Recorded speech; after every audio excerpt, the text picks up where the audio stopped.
సముద్రంలో జరిగిన ఇన్సిడెంట్ చెప్పండి. సముద్రంలో జరిగిన ఇన్సిడెంట్ ఆ తాలూకా అది ఒక సముద్రంలో పనిచేసినోడే కనిపెడతాడు దాన్ని. ఇది ఎవరికి కూడా తెలియదు. ఆ రియల్ ఇన్సిడెంట్ ఒకసారి ఏమైందంటే షిప్ ఈ తుఫాన్కి దొరికిపోయాం. ఇంకా లోపలికి వెళ్తాం, ఎక్కడికి నీటిలోకి పోతుంది. ఇంకా ఆ షిప్ క్యాప్టెన్ ఏం చెప్పాడంటే, బాబు మీరు మీ పాస్పోర్ట్లు అన్ని పట్టుకుని మీదకి వచ్చేయండి, వచ్చి మీతో మాట్లాడాలి అని చెప్పి అందరు కూడా నిల్చున్నారు. ఇంకా షిప్ ఇలాగా 360 నుంచి 90 degrees తిరుగుతుంది, ఇలా బెండ్ అయిపోతుంది షిప్ బెండ్ అయిపోతుంది.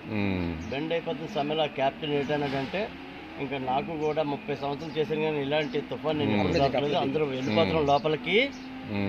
చివరిసారిగా మీ ఇష్ట దైవాన్ని అంటే ఎవరైతే మీరు ప్రార్థిస్తారో ఆ దేవుడిని మొక్కుకోండి బాబు, మేము క్రిస్టియన్స్ కదా అని. అప్పుడు గుర్తొచ్చింది నాకు దేవుడు. అంతవరకు కూడా దేవుడు గుర్తు రాలేదు. నాకు తెలియదు అంతే. చదువు ఉంది, డబ్బు ఉంది, వెళ్తుంది అనుకుని తప్పించి ఆ ఇన్సిడెంట్ ఎలాగుందంటే ఇలా చూడవలసి వస్తుంది. ఆ కెరటాన్ని 38 మీటర్ల పొడవులోంచి వస్తుంది కెరటం, అలాగొస్తుంది. షిప్ ఇక్కడ ఉంది, ఇంకా పోతాం లోపలికి. సో నేనేం చేశానంటే, ఇంకా నాకు రియల్గా చూసానమాట. అంటే మృత్యుకి దగ్గరగా ఉన్నాం, ఇంకా అనువంత ప్లేస్ ఉంది అంతే లోపల. అలాంటి సమయంలో ఇంకా వాళ్ళు ఏం చేశారంటే, ఇంకా వాళ్ళకి అలవాట్లు ఉంటాయి కదా, తాగేసి ఇంకా ఎంత తాగినా కిక్ ఉండట్లేదు వాళ్ళకి.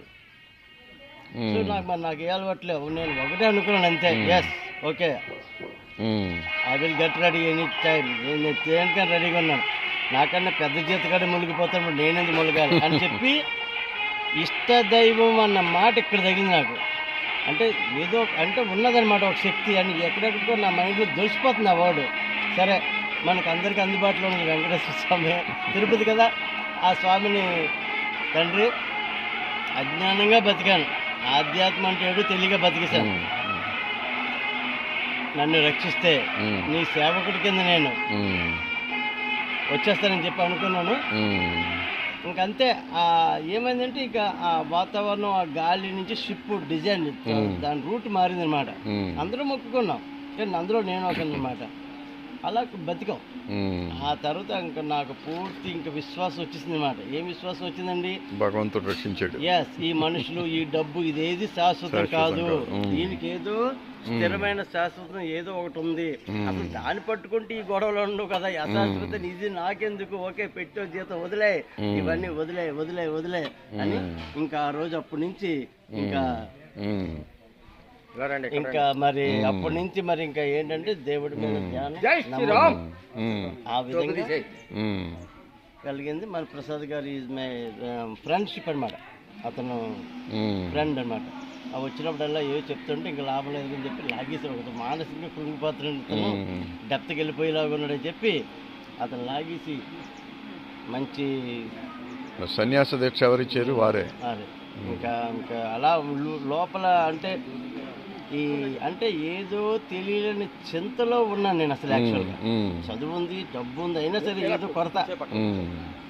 అసలు who is the main strength, ఎవడు దీనికి అసలు మూలకారణం ఎవడెవడు? అప్పుడు దాకా డబ్బు ఏదో అనుకున్నాను కాదు. ఓ రియల్ యాక్సిడెంట్లు తప్పించిన అత్తగనుడు ఉన్నాడు అతను. సో దాని గురించే వేటాడదాం అని చెప్పి ఇంకా నాకు తోసిన నిర్ణయంలో వచ్చి పడితే ఆ స్వామి వాళ్ళు కారులో వచ్చి తీసుకెళ్ళిపోయి అమ్మ వాళ్ళందరూ వచ్చి. ఎన్ని సంవత్సరాలు అయింది మీకు దీక్ష ఇచ్చి? నాకు ఇది ఇచ్చి 3 సంవత్సరాలు అవుతుంది అంతే. జస్ట్ 3 సంవత్సరాలు అయింది. అంతకుముందు నేను ఉండేది కానీ గురు పరంపరగా ఒక దీక్షలో పడ్డారు. అంటే ఇప్పుడు గురువు లేని విద్య గుడ్డు విద్య. అసలు ఏది గురువు ఉండాలి, డిసిప్లిన్. గురువు అంటే ఏంటో డిసిప్లిన్. సాంఖ్యయోగం నెంబర్ స్టెప్ బై స్టెప్ వెళ్తూ ఉంటుంది. అందులో సాంఖ్య భగవద్గీతలో స్టెప్ బై స్టెప్. సో అది అతను నాకు క్రియేట్ చేసి ఒక రకంగా తయారు చేసి. మీ ప్రస్తుత నామధేయం? నా పేరు సాధక్ మహేష్ ఆనంద్. అతనే పెట్టారు ఆ పేరు. సాధక మహేష్ ఆనంద్ పేరు మహేష్ సంతోషులు పెట్టిన పేరు, సాధక్ అతను పెట్టిన పేరు ఆనంద్. సరే సరే, సంతోషం. హర హర మహాదేవ.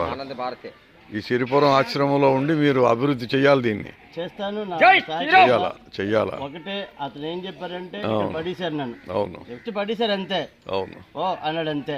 సరే వచ్చాను, ఇక్కడికి వచ్చిందో చూశాను. ఆ మహేష్ గారు ఏం చెప్పారు, 3 రోజులు ఇక్కడ ఉండు, పండగకి అందరూ వస్తారు, అసలు ఎవరు లేరంటే కూర్చున్నాను అక్కడే కూర్చున్నాను 3 రోజులు, పండగ 3 రోజులు. సో నేను తర్వాత మీ గాత్రం బహుమధురంగా ఉంటుంది. ఏదో ఒక్క శ్లోకం ఏదైనా చదవండి. మీ గాత్రం ఘంటసాలను మైపరిపిస్తుంది. శ్లోకం చదవండి. బుక్ తెస్తా. అక్కలేదు, ఒక్క శ్లోకం చిన్నది చదవండి చాలు. బాత్రూమా?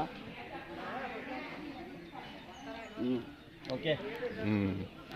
ఇలా రండి, ఇక్కడికి వచ్చేయండి, ఇలా చెప్తాను. మిమ్మల్ని ఆహ్వానిస్తాను, ఇక్కడికి రండి. శుక్లాం భరధరం విష్ణు శశివర్ణం చతుర్భుజం ప్రసన్నవదనం ధ్యాయే సర్వవిఘ్నోపశాంతయే అగజా ఆనన పద్మార్గం గజాననమహర్నిశం అనేకదంతం భక్తానాం ఏకదంతముపాస్మహే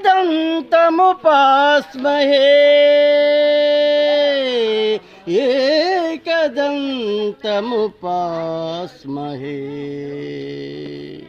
జై గణేశ, భగవంతుడు జై మీకు ఇచ్చిన జై వరమే గణేశ. ఇది. ఇలా రండి, ఇలా రండి అయ్యా. అందరికీ వచ్చింది కాదు కదా.